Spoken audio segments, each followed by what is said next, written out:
Hello and welcome, ladies and gentlemen, to a Premier League presentation. I'm Blaze. We're going to be bringing you guys a game between Team Dignitas and Virtus Pro. We're getting Vickerman back on in here. I had a little bit of interference on the Skype that we're working out as we speak, but otherwise, yeah, getting on into this next game here. Again, it's Virtus Pro versus Team Dignitas, best of three, but this time around we're going to see that Team Dignitas has taken the first pick, Virtus Pro on the Dire, and still we do have that stand-in of Dendy. I'm curious to see if they're going to be looking to switch off their lanes. And might be necessary for me to switch off Mute Co to actually make this work, because Skype's not playing nicely, but I guess that won't be too big of a deal. I'll take that off real quick, and hopefully the sounds are relatively balanced as we proceed on through. We just want to make sure it's the better quality of audio that you guys can expect here. And yeah, so let's try this out here. And if it doesn't work, we'll revert back to Skype, but it isn't always the most stable. How's it going, man? So, I think we can hear him now, but either way, we do see an interesting draft starting things off. Darkseer and Nature's Prophet picked up Virtus Pro. Bat Rider is going to be selected for Team Dignitas here, banning out the Keeper of the Light, the Nyx Assassin, the Lone Druid, and the Wisp. So, Vic, I think I can hear you now. What do you think about this draft?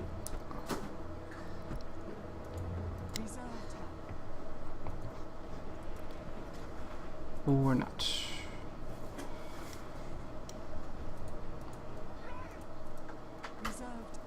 Vic, can you hear me?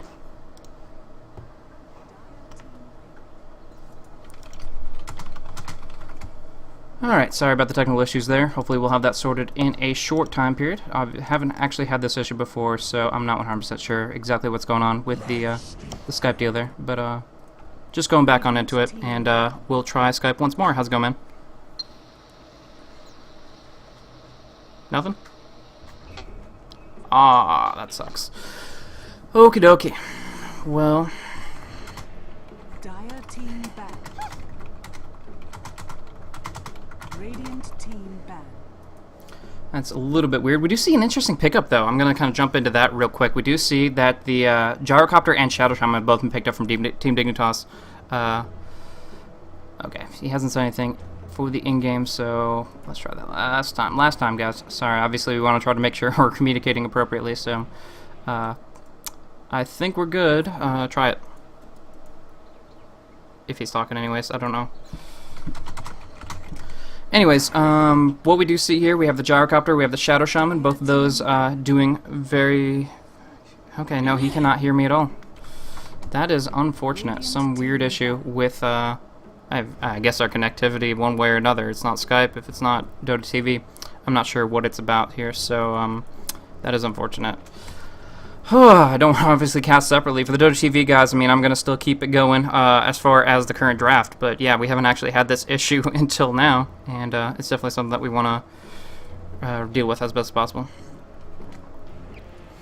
So what we see right now, we have the Darkseer, Nature's Prophet, Lifestealer picked up. Virtus Pro picked up, put Dendy on the Nature's Prophet last time around. And that was effective, and now we have to make sure that just to double check, guys, Dota TV viewers, if you guys can hear me, you might want to just have one ambassador go over to the twitch.tv chat and let me know. I'll keep an eye on that, but I definitely want to know that this is going through on both the Dota TV and the aspect of just of course on Twitch. I think it's good on Twitch, but whatever. 10 seconds remaining. Anyways, so what we see here, the pickup here, we have a little bit of a speed draft. I'll just kind of hit up every single hero selected. We do have, starting off, Virtus Pro banning on out the Wisp, the Lone Druid, the Puck, the Queen of Pain, the Magnus, and then the ban of the Nyx Assassin, the Keeper of the Light, the Leshrac, the Shadow Demon, and the Jakiro coming out of Team Dignitas here. I really love Team Dignitas' bans because of the fact that Lifestealer needs some good supports to work with here to play aggressively, and Lesh, SD, Jakiro, great supports to accomplish just that. So we'll see what Virtus Pro can lane alongside Airman to make things happen, but for right now we do see Nature's Prophet again selected, possibly for Dendy, and we also have that Darkseer available. I guess since he played the solo lane last time around, that's also possibly a Dendy hero. Either way, interesting pickups. We do also see Team Dignitas answering back with a Bat Rider, a Gyrocopter, and yeah.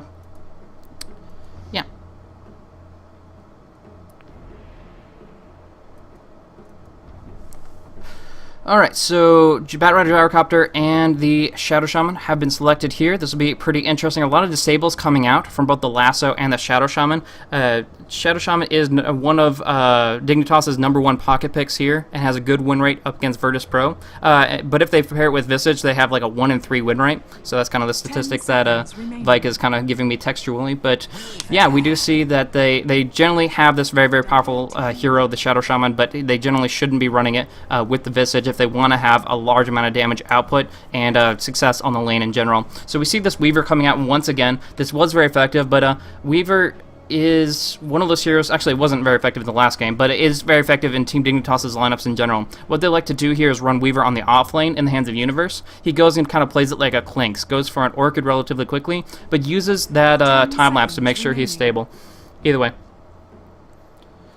So that is going to be the Shadow Shaman Gyrocopter down on bottom, presumably, with the Bat Rider on mid, leaving Weaver on the off lane, and now they just have to finish off with that final support. Here we do see Virtus Pro with their current selections. I would wager that Darkseer is going to be on bottom lane, leaving Nature's Prophet for the jungle and Lifestealer up top, but it's kind of hard to say. They don't have as many supports to work with for the Lifestealer, and they might have to change things up. Starting up, though, we do see that Lion is going to be the first support of choice. A lot of disables with that Earth Spike, with that Hex. I love to see that here on mid lane more often than on solo, just because he benefits so much from maxing out that Hex and just getting experience in general, but it's not always the best course of action, especially against a Bat Rider. You're going to have issues no matter what, and I'm not sure if he's going to be able to make that kind of impact. So instead, more likely, we're going to be seeing that Lion in the supportive role, and he still provides a lot of potential there. Kind of going up against that Shadow Shaman, he adds his own kind of double disable setup here. The Shackles and the Hex for the Shadow Shaman, the Earth Spike and the Hex for the Lion. So kind of two sides of the same coin, but one thing to mention is Shadow Shaman has a lot more push potential. So that'll be pretty interesting there. Looks like this is going to be a solo cast, guys. There's not really too much more I can do about that. Hopefully we have audio in-game, and that's not an issue.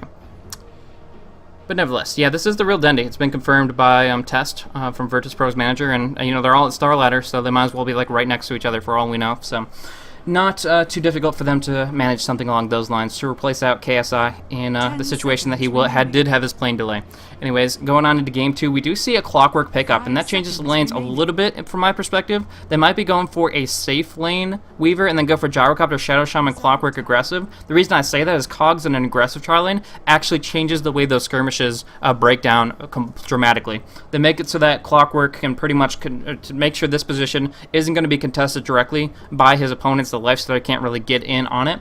And also it's just a great counter pick to both the Nature's Prophet and the Lifestealer. Love to just go for those long range rockets right on top of a Nature's Prophet. Pretty much when he sprouts himself to TP, he's putting a bullseye on the back of his head, and you can just kind of snipe him out like that. We see that pretty frequently on the Clockwork Nature's Prophet interactions, because also that Battery Assault will negate the teleport. So having that kind of initiation potential that makes sure they can't just do those cheeky little escapes is going to be great. And then also negating things like the Surge, because you can just cogs them in. They're not going to be able to run no matter how fast they can move.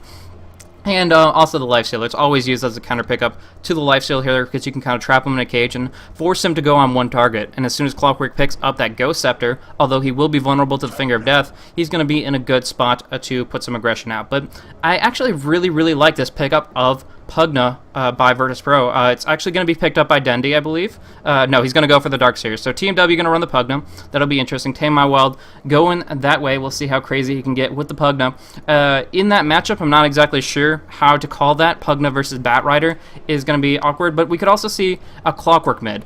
And in that situation, it will change it up so that they could go for offlane Weaver, Clockwork mid, Bat Rider in the jungle with Gyrocopter, Shadow Shaman bottom, and that would make sure that they're spreading out the experience much more actively, much more potential there. So I think now that I'm looking at their lineup as a whole, that's more of what we can expect from Team Dignitas, is having that clock in mid, but I mean, it does rely on Snake King quite a bit to pick up a completely different role right here, because he is running the Gyrocopter already. So things are changing up quite a bit here. We have Snake King on the Gyrocopter. I'll just pull that up as far as a listing here, but we do see that, yeah, that Snake King is going to be the one on the gyrocopter. No, they swapped it up. That's exactly what I was expecting. I was like, okay, there's a little bit of a weird selection going on here. So maybe a little bit of trolling back and forth, but they end up swapping it in the end here, so that Snake King is on that Bat Rider, whereas Owie is on the gyrocopter. So with Fogged on the Clockwork, it is going to be a supportive Clockwork in a tri-lane environment, but that also means that we're probably going to see still a Universe in that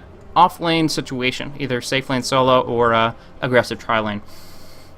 Or, sorry, aggressive off-lane. But, I don't know. He has a lot of HP regen, which makes me seem like that does seem to be his intention. Universe just wants to survive and sustain. That's the general objective of the offlaner. But I'm not really sure about the Clockwork tri-lane defensive, because I've always seen Clockwork go in an aggressive tri-lane, but a defensive one doesn't make as much sense. He generally speaking, Clockwork is like an Undying. He looks for 3v3 because he can always do that much more in those kind of matchups here. But we are seeing he's picking up full supportive items, but I'm not sure. We're going to get another attempt to call Vic on in here and see if he can jump on into it, but one way or another, we'll see. Looks like no. Carrying on. So solo cast it is. We do have a Universe going up on that off lane, but as well Fogged making his way that direction as well. I'm not sure if this is just to drop sentries or if he has something else weird in mind. But in this position here, going up top, hard to say. I mean, I guess they're trying to guess out what the lanes are going to be. Adendi is not going to be really too hard shut down here in this kind of environment. The Shackles is a long duration, so Way 2 can do quite a bit with that. But it looks like it might be a 2-1-2, which I've always been calling this as a 3-1-1 or at least a 2.5-1-1. But in this position here, it looks like Fogged and Universe both want to go on that off lane and put pressure here onto Illidan. Easier said than done. I mean, he's going to have the supports rotate on up, but for right now, it seems like they will be in an okay position. Either that, or it's all a moot point. Fogged just goes ahead and cogs the creeps to block them out a bit, and then goes down to the bottom lane anyway. So he does catch out 3 of them. Only the Reach Creep going to go ahead. Pretty much the best cog block that you can be looking for. And from here, Fogged is still going to stay on top. So that is very, very interesting. Universe double damage, but without a Shikuchi, it's not going to be, or sorry, without a Geminate attack skill point, it's not going to be that big of a threat. Just a little bit of poking and prodding, finding a few CS here and there. Here, Vickerman trying to talk, but I don't think it's working.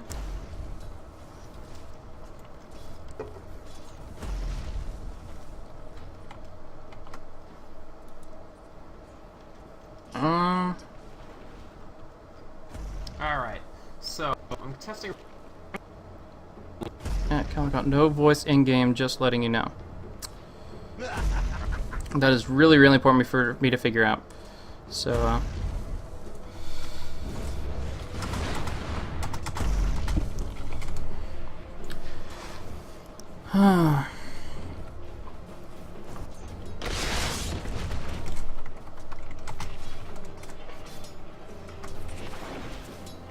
we can't hear you at all. That is what I needed to hear, but it's definitely not what I wanted to hear. Why would it be doing that? Alright, I'm testing it out here. I mean, I'm trying everything I know to make this work.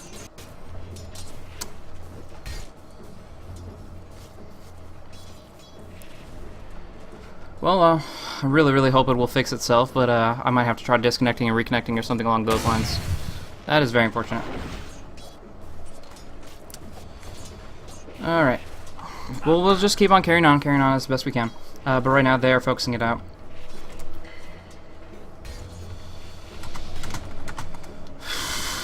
I think I'm going through on in-game, but I've been proven wrong based on the Twitch chat.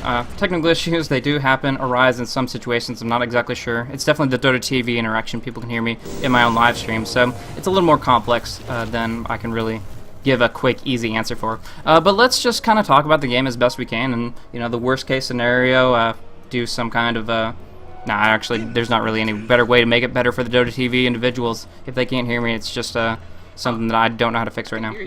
What's that? I can hear you in Dota. Okay. Maybe it's been fixed. Either way, so apparently we do have a kind of working connection. We can co-cast a little bit here, even if it's a little bit quieter. But pretty much these lanes are shaping up very interestingly. It's been like 3 minutes, so I'm gonna just kind of jump on in to try to recap what I missed out on a little bit here. But we do see a interesting laning setup. A 2 versus 2 is something you generally don't see in a professional match. But right here we see Shikuchi and Cogs doing a lot of work on Illidan. He's been farming up nicely though, finding 15 CS. He's been in an okay position here. NS doing a lot of harassment, but taking a lot of poundings as we see that neither one has any more HP regen. Back on mid lane, there's been an interaction where we see Snake King picking up 10 CS, W's 11. Pretty much tit for tat here, but Snake King is kind of running dry. Needs to get his bottle back out to him for this 4-minute rune. As far as for what's going on bottom, it is pretty much just an abandoned lane. Dendi is heading back out into the jungle, kind of doing a dual jungle with his buddy Arzart here. So pretty much setting that up to get them both quite a bit of experience, but not as much as they'd prefer, that's for sure.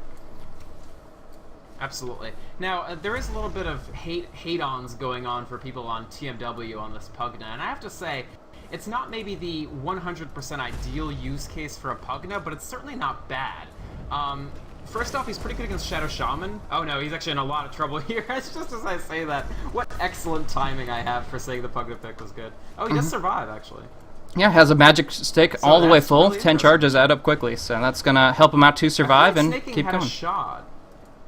I feel like Snake King maybe had a shot to actually still get the kill, but he just didn't want to dive right onto that Nether Ward. Plus, what you can do as Pugna defensively is just put the Nether Blast right on yourself, and then if Batrider tries to dive you, it just immediately kills him instead. Which is actually really good. That's the thing about Pugna. He's short range, but so is Batrider. It's actually not that unfavorable of a matchup, simply because if Batrider jumps on you, Nether Blast the ever-loving heck out of him. Alright, so sorry about the technical issues. Yeah, it took us like maybe 3 or 4 minutes to get it rounded out, but it looks like everything is pretty much 100% sorted. So we don't have our Skype connection, but we're using the in-game, and that's you know, Valve is always setting up those little backdoor pathways for us to make this work one way or another. So interesting game so far. Who do you think has the upper hand right now, other than the fact that I missed the first blood up top? Oh, Blaze. Shame on you. Anyway, I honestly don't know which team has the upper hand. I feel like I like VP's lineup a little more here. I would have loved to actually see Dendi going up in the middle this time, unlike last game. But you can just see, in the middle, I think Pugna actually has a little bit of an advantage. Like, Snake King wants to get close, he wants to get hype, and he wants to get those kills, and every time he gets close to Pugna, he's just punished so deeply for it. Yeah. But VP, I do feel like I like their lineup a little more this time. The only question is, I would have liked to see Dendi actually on the... not on the Darkseer, but on this possible Pugna. He used to play Pugna quite a bit. Yeah, so there were pretty much 3 fights going on simultaneously. TMW went in for his ulti on towards the Batrider, brought him very low, but Snake King still able to survive with about 100 HP to spare. So the life drain going a very long range, but just not long enough. Meanwhile, down on bottom, the second kill comes up on the board for Dignitas with Aoi getting the assistance of the Shadow Shaman. The Shackles come out, and that's plenty of time for him to drop his call down and dish out a ton of damage to the Darkseer, because he doesn't have that much going for him right now, only level 4. He is going to be in a better spot now that he is down to his tier 2, although that's bad for his team because of map presence. Actually, on mid, Snake King is going to probably drop down here. He does have the Firefly active, so they can't sprout him on in, but TMW really wants to close in for either a life drain or a Nether Blast. Either way, though, Snake King still has enough fire to keep him rolling. But as I was saying about the bottom lane situation, the tier 1 has fallen. It's bad for map presence control, and it's great for Dignitas as far as gold, but it does allow Darkseer to bounce back a little bit, finding some easy experience. Definitely. The one thing I do want to say about that is that Team W going for more up on top lane here. In very good shape top here. Yeah, actually, never mind. Yeah, Team W will survive though, so I guess it's not really a big point here. Bottle will come out. All right. So I'm going to resume my thought briefly. I was going to say that the thing about this Weaver and Gyro combo is that Gyro is farming substantially better than Weaver is. Like, honestly, substantially better than Lifestealer is. So Airman is quite a bit behind where Aui's at on this Gyro. So it's okay for the Weaver to get parity with Lifestealer, because when you do have farming parity, the Weaver has a natural advantage. He can't be open wounds. I mean, he can, but you're essentially wasting your time by putting it on him. And his high level of damage is actually quite good against Lifestealer as well. Yeah, most definitely. He doesn't worry about the magic. Yeah.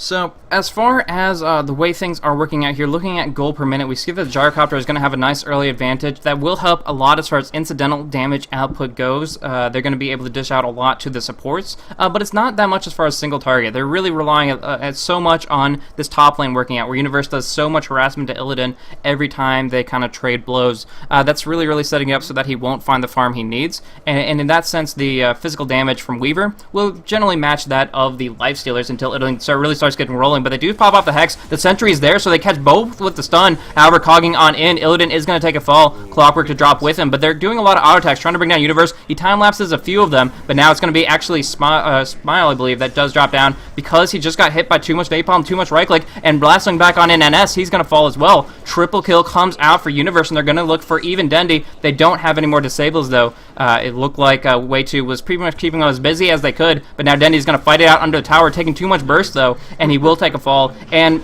oh, actually, Pugna coming on in to train this back around. He is going to be able to bring down Way2 with that life drain, and also Gyrocopter dropping down to the Infest. So a good turnaround, but still an ultra kill nevertheless for Universe, and he's able to really, really make a lot out of that. And I gotta say, one big thing that really changed that up was the rank 3 flame break. All those flame breaks did a very fast burst without any napalm stack. So that doing 225 each cast, it really, really set it up so they could get the quick kills and get on out of there. Really, really smooth, but we do see that Virtus Pro answers back and still is up and kicking for the moment. Yeah, absolutely.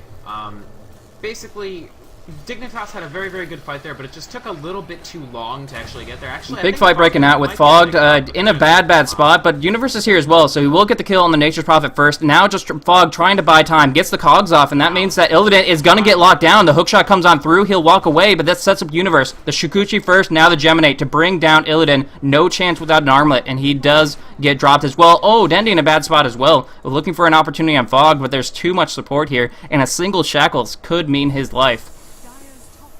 Yeah, I mean, they'll pick up the tower as well here. I mean, this is the thing. This Clock Weaver is actually just... Dire's top tower has fallen. Sorry? That's unfortunate. Weaver can get the damage in. You're breaking up a little bit, which is kind of unfortunate for us, but yeah. Okay. I'll keep trying to figure out what the hell's going on here, sorry. Okay, no problem. So we do see here Universe coming up, pushing on the top lane, but we also see swooping on in. Dendi is here with a rank 3 Ion Shell. He can farm up the jungle a bit, but he really wants to try to force them back.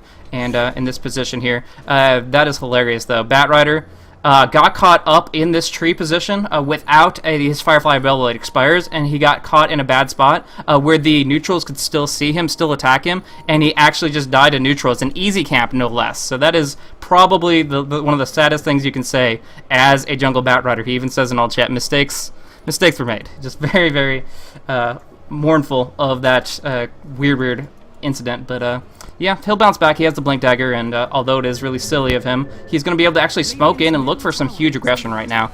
Going on up towards the top here, we do see Shukuchi action from Universe trying to put some damage out first, and I'm not sure if I should I guess I'll mute my broadcaster just so that won't keep on happening for the moment.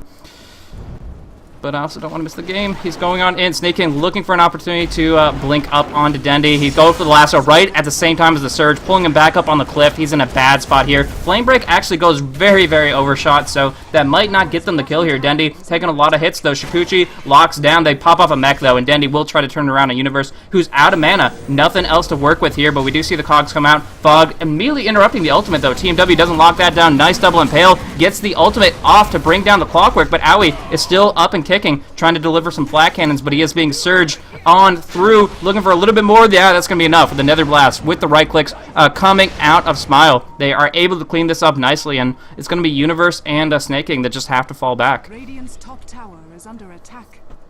Honestly, this Pugna pick, I honestly feel is going very, very well for them so far. It is quite a bit of burst damage, sort of a forgotten hero, but it's pretty effective. Am I any better for volume for you, by the way? Yeah, most definitely. Okay, well, I'm glad it works somehow. Anyway, some issues with my sound there, but whatever. Hopefully it's good enough for people now. So, a very, very, very back-and-forth fight, and I gotta say, some heroes that I want to call out are the fact that TMW has not died, and Pugna here is typically regarded as fairly fragile. I mean, his strength gain is a whopping 1.2. Right? So he gets no HP pretty much at any point. That's part of the reason why they pick up the mechanism actually on Pugna. It does give him some pretty decent armor and stats and that restorability from the heal.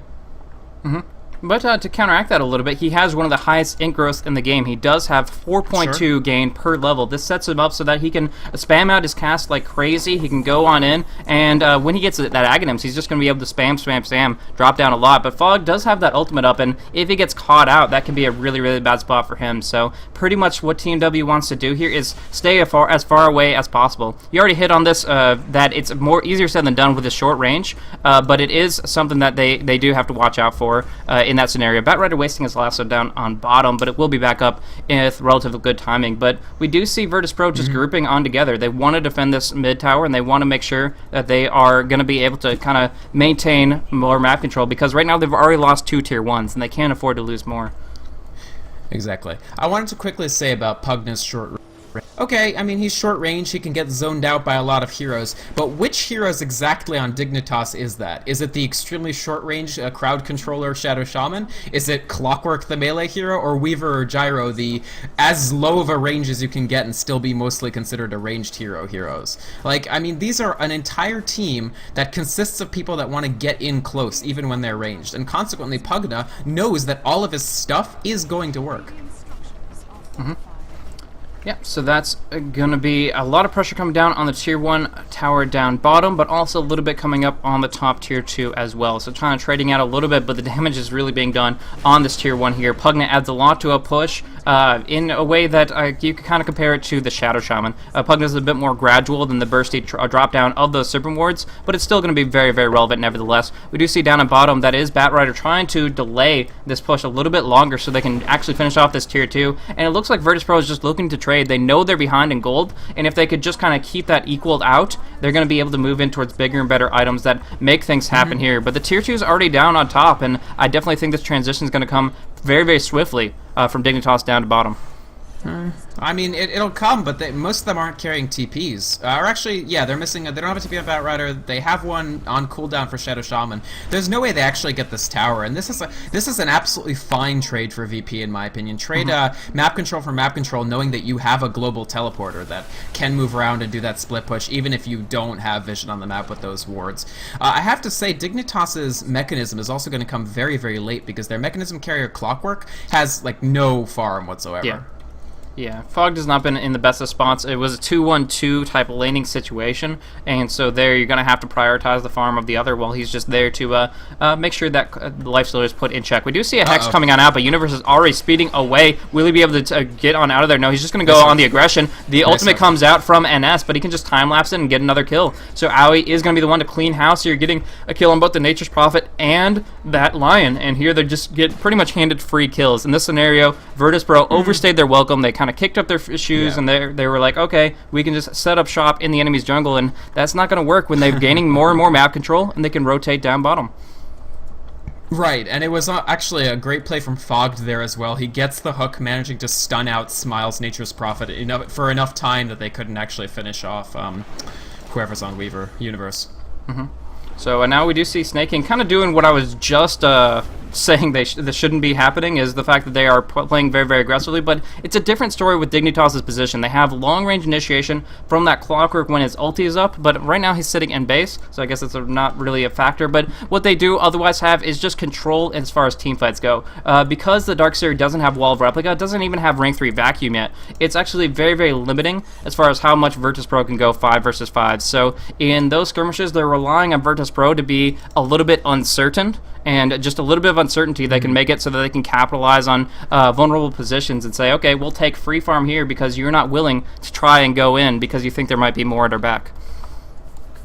Absolutely. I like Snake King's build here. He's going Blink Force Staff. I think this is very, very smart, honestly. He wants to get in there and get out, because if you get in there and you start lassoing and you start walking away at sort of tier 1 boots pace, you're dead. You're going to get open wounds, you're going to get possibly decrepified, and you'll just get taken down instantaneously and forget the lasso. Just completely forget it. Going on a mid lane here.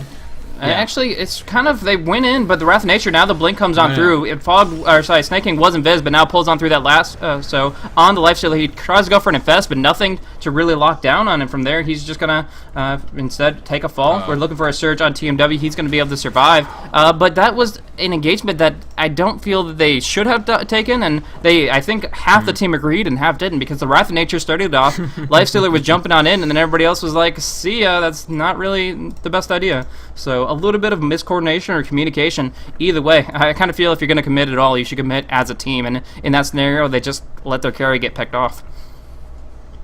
Yep. This is kind of minor, but just in terms of, it's always good to see teams sort of play as a team and give people the right tools. Actually, they're going to get a smoke egg onto bottom. Smile is in a world of trouble here. I don't know that he can make it out of this. He's going to try, but with the Hex, that's not even remotely possible here. Quick burst from that Shadow Blade, and now they can pretty much just do whatever the heck they want. They're not looking for Roche just yet. They are still a little bit afraid of that Darkseer plus Pugna. I mean, when you're locked in a pit, and you have the Nether Ward around, you can't even like cast your different major abilities without taking quite a bit of pain there. So it is definitely a major concern. But bouncing things back, they're willing to go, instead of go for like a Roche type lineup, they're just going to go for more and more pickoffs. They have Blink Bat, Blink Shadow Shaman, Clockwork with the ultimate. They can always just jump into the enemy's position and try to just wreak havoc by picking them apart very, very swiftly. I was going to say, just one thing that I think is kind of instructive, if you actually know, I guess cover the Roche fight first, because we're about to get a big, we could have an engagement. Actually, I don't know if Dignitas are going to try to interrupt us. So if it's just a safe Roche, I'll talk, and if it's not, you can... Sure. Alright, if they're going safe Roche, I want to talk about the XP graph for a second. So take a look at this XP graph. You have a point at around 13, 14 minutes into the game when VP actually equalized and are a little bit ahead. And I know exactly when this was. It's when they pushed this tier 2 and I said, like, they're actually fine. And that shows you, actually, no, they are going to try to engage. Well, they're forcing them out a little bit, just kind of flushing the rats out of their little cave here. But always taking a lot of damage, gets backing back in, gets bursted down. They lose the Shadow Shaman as well, just too much. They force the buyback. Universe kind of in by himself. There are the Serpent Wards, but most of the right clicks get destroyed by that infest, and he's just eating through that wall. So a lot of damage received, but Snaking just trying to dissuade them from going on further. Doesn't get stunned up.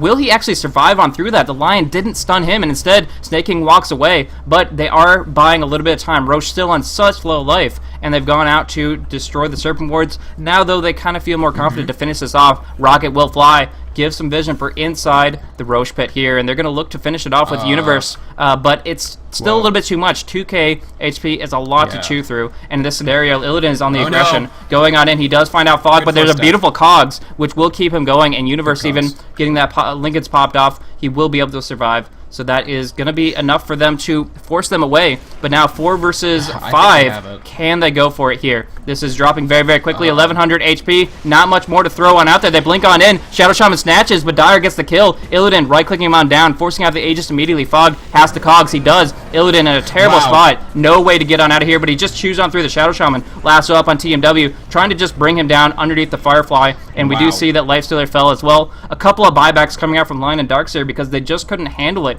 The team fight came on out, and Illidan was in a position they all weren't ready for. And when your main damage dealer is kind of cut off from everyone else, there's really not much more to say. Pick off onto Shadow Shaman here. Really, actually, they're going to lose more. Yeah, the Magic Stick tried to keep him up, but not going to happen. However, trading it 1-for-1 on NS, who just got swarmed up and right-clicked on down. So pretty easy pickings for them. How many buybacks is this? Really, extensive quantity. Nobody on the map has buyback right now. Yeah, I think it's 4 buybacks have been popped, but the thing is they're all from Virtus Pro. Gyrocopter actually popped his a little bit earlier, so that is one more to add to the tally. But Dendy getting almost picked off here. A couple more right-clicks will go that way. No uphill miss. He does get dropped, and that is yet another kill. Unstoppable spree for Universe. He started up with an ultra kill, and now he's kind of going on through with his unstoppable spree. That's 11, 1, and 5. And yeah, 20-10 advantage here. Illidan is pretty much the only thing they have to be worried about. He has that armlet, so he's going to be able to duke this out quite a bit. Fogged in a rough spot. Couple more right clicks go his way. Team W forcing on in. Goes for that last Nether Blast. Gets actually put right up next to him, so he will be able to bring down Fog, but answer right back. Universe gets another kill. Looking for Illidan. The lasso won't last long enough, though. He will be able to armlet toggle here. No. Universe gets the kill. Double monster kill. And from there, they just pretty much have absolutely everything they need. Not necessarily to take high ground, that they do have the Serpent Wards to do some damage here, but either way, they are just perfectly happy to take those kind of exchanges and get a huge sum of cash on Universe here. Oh, big ulti, and with the vacuum, they actually, Finger of Death and vacuum the Batrider right to his death, and that's painful, but he already has his core item set. He has his initiation tools, and now he just has to use them. Right. Right. I don't know where to start talking about that fight because so many interesting things happened. I don't know whether to talk about the absolutely excellent cogs that Fogged put down or the great force staffs from both sides. TMW had an excellent force staff that pushed Dignitas completely out of the pit when they were otherwise just going to take Roshan then and there. But really, I think what it comes down to, the difference between Roshan fight Mach 1 and Roshan fight Mark 2 was the Nether Ward, really. Because in the first fight, TMW got the Nether Ward up far into the back of the pit. Uh-oh, owie trouble. Yeah, really, really bad for him. The disables come out. There's no way that he can actually get on out of this. Shadow Blade's up, but the damage has been done, and it's going to be Dendy to pick up the kill here with his Iron Chalice. So, nice bounce back. He is going to be able to skill up his ulti to rank 2. If not at this level, then at least the very next. Alright. Yeah, absolutely. I just wanted to finish my thought about the big team fight that we just had. In the first fight, you have Nether Ward like here, where I'm pinging, and Dignitas can't approach because they have difficult angles to actually get at it. And so the Netherwood stays in the back. It did an immeasurable amount of damage to Snaking. He couldn't actually get in because he was taking so much damage from it. Because Batrider, of course, is casting all the freaking time. Stacking up the Hex and the Lasso might give Smile a little bit extra time, but it's with the Shackles here, with the Flame Break, inside the Firefly, there's no chance at all. And it's all about this Observer Ward placement, getting it there, but Illidan forced on in, forced out, but they cannot bring him down within the time to TP, can they? They get the last right-click. That Rage providing so much movement speed, and Armlet providing the damage to follow it up. So Illidan gets enough damage to bring down Shadow Shaman because he has no durability. This Force Staff Lifestealer reminds me of when people play Darkseer Bane and they surge the Bane in and he Fiend's Grips, except in this case you're just surging a Lifestealer forward. Actually, TMW, if he drops, this is actually pretty substantial. Well, he cops off his Decrepify on himself, making sure that the Weaver can't really commit that much further. He pops off his ultimate and will get on out of there, so no casualties as of yet. Illidan looking for something, but with the Shikuchi, you just can't really stay on target like that. Now, as far as those interactions go, though, the ward has expired up in the enemy jungle. We do see that Fog is actually caught out in that Sprout. Yeah, Smile does get that off, but Fog pops off the mechanism, getting closed in on, though. As long as I was about to say, as long as the Treants do not block him out. They did, but then he pops off the Infest to survive anyways. Universe low. Universe dropping very low. Dust. No way to get out of that dust. He doesn't have time lapse for 5 more seconds, but he is going to be able to just walk away with that fast Shikuchi. Even cornered in every different angle. He can't get out of here. Finally gets that time lapse off, looking for one last Shikuchi, and he will be able to survive. So that is going to be it to cover it up there. And yeah, they're turning around again.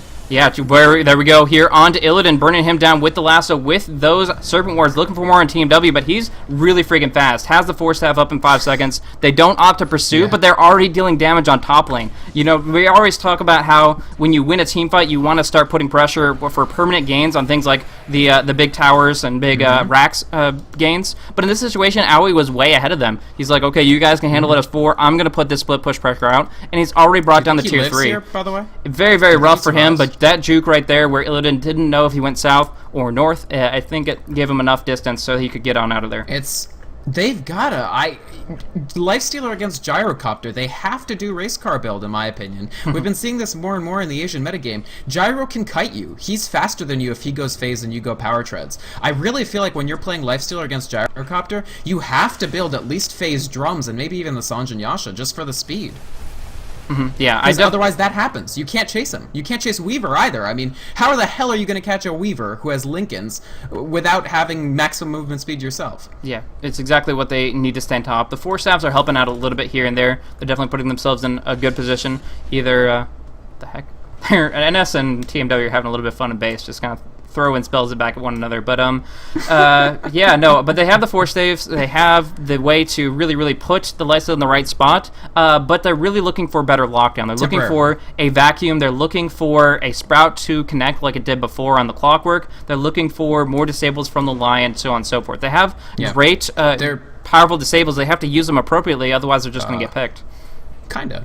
I think actually the problem is the exact opposite, Blaze. They don't have great disables. All of their worthwhile disables are on NS, and NS is soy saucy as heck. Tier 1 boots, Magic Wand, and Bracer. Plus he's their gem carrier. I mean, this is a Lion who's a dead man walking in any of these fights. Yeah, that's a true point to make. If NS can't make an impact, if he's just going to play the role of whatever we saw the Bane or the Lina did last game, it's just pretty much no chance at all. So it's really on for Batrider to get that initiation off in the first place. Universe's Lincolns is on cooldown cooldown, but he does have that MKB, a lot of damage potential. The Hex comes out, actually going to be able to bring him down. That Geometry Sight already paying for itself. Now we do see these wards drop down. A lot of damage going across, but that Nether Ward is bringing down a lot of damage across. Shadow Shaman, no way to survives. He will walk away here. Aoi doing too much damage with his right clicks, finds himself a triple kill with that flat cannon, and they get the gem that you were just talking about, handing that away to the enemy team. I guess they don't benefit as far as bringing down an Invis hero, since it doesn't look like Prophet's going himself for a Shadow Blade, but it gives them the control they want, and heck, it makes sure that they don't have to worry about the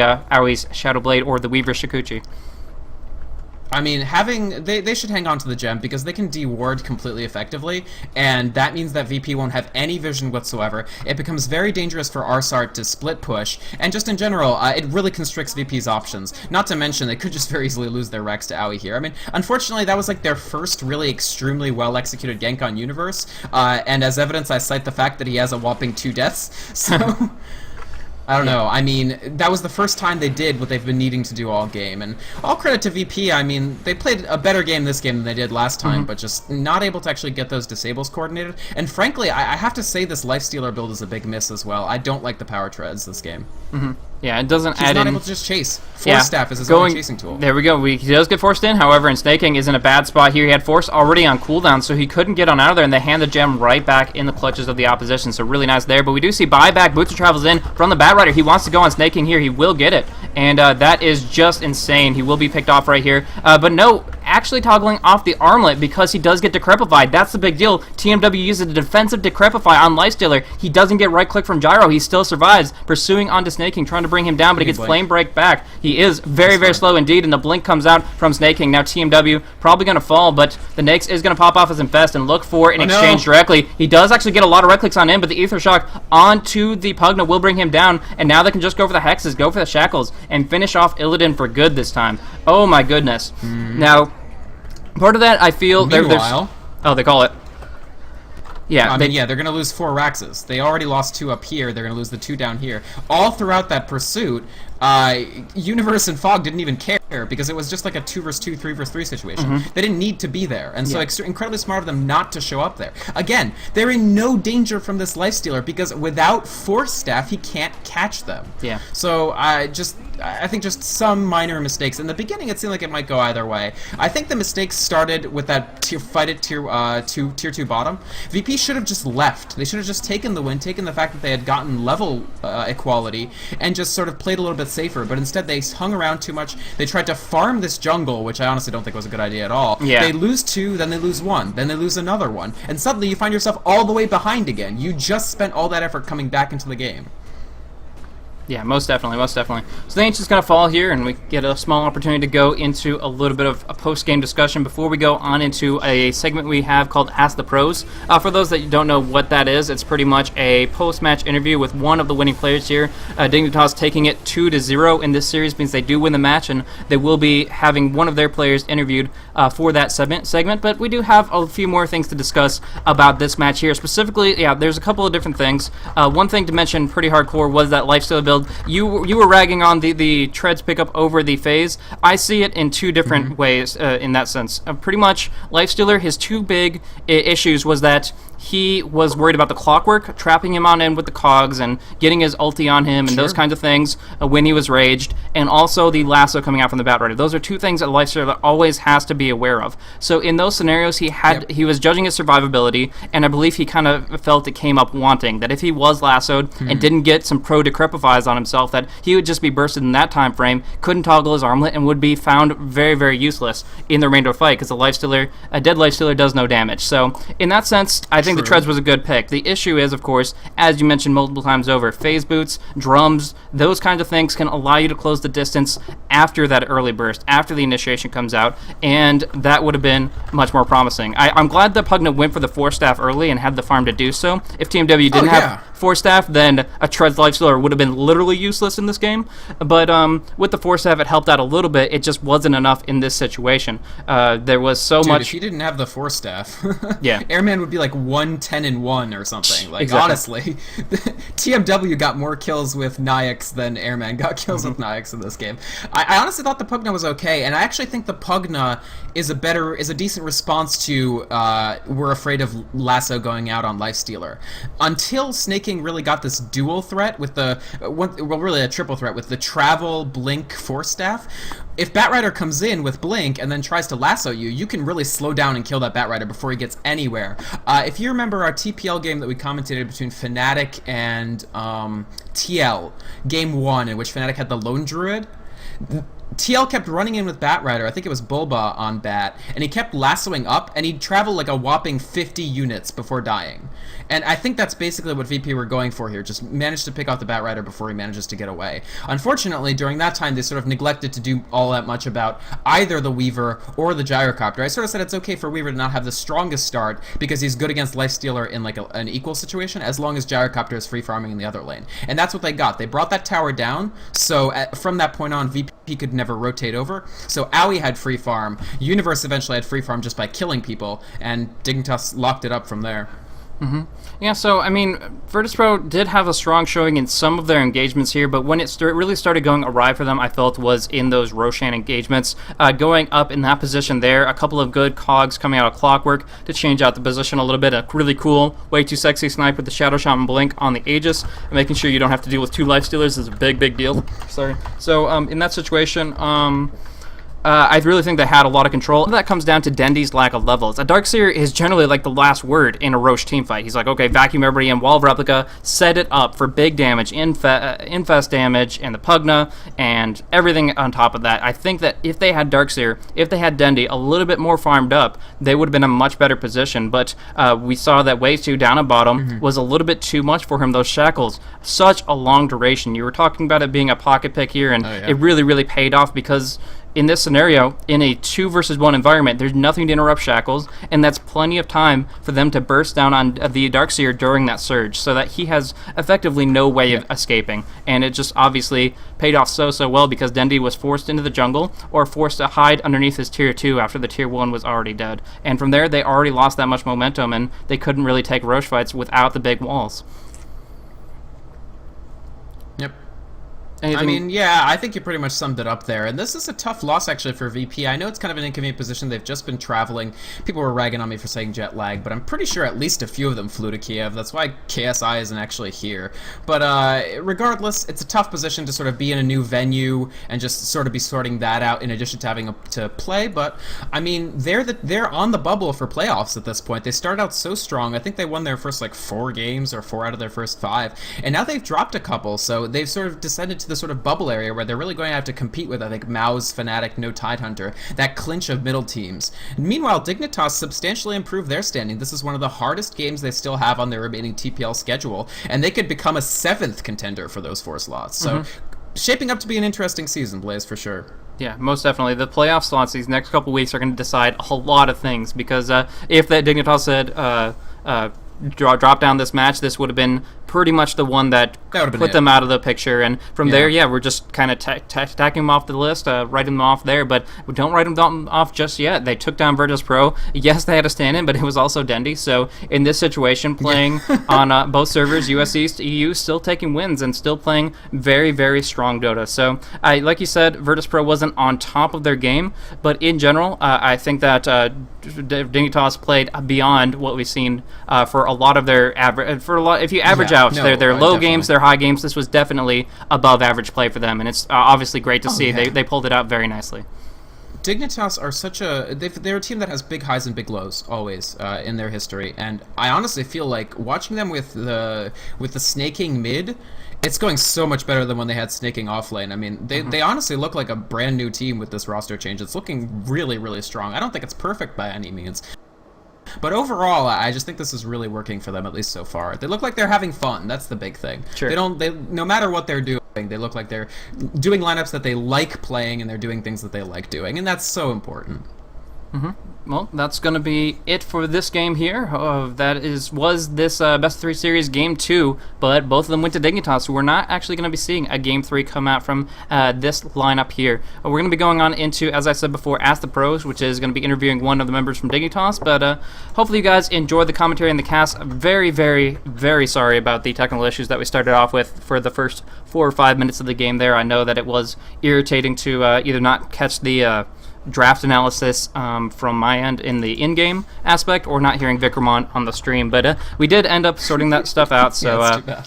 one way or another, we got it all figured out in the end. So hopefully that means that we can avoid these kind of technical issues in the future, and that also means that we can move on forward with everything else. Anyways, thank you guys so much for tuning in. If you guys enjoyed the commentary, you can check me out at my name's Blaze, and you can check me out at twitter.com/blazecasting. And then for you, Vic.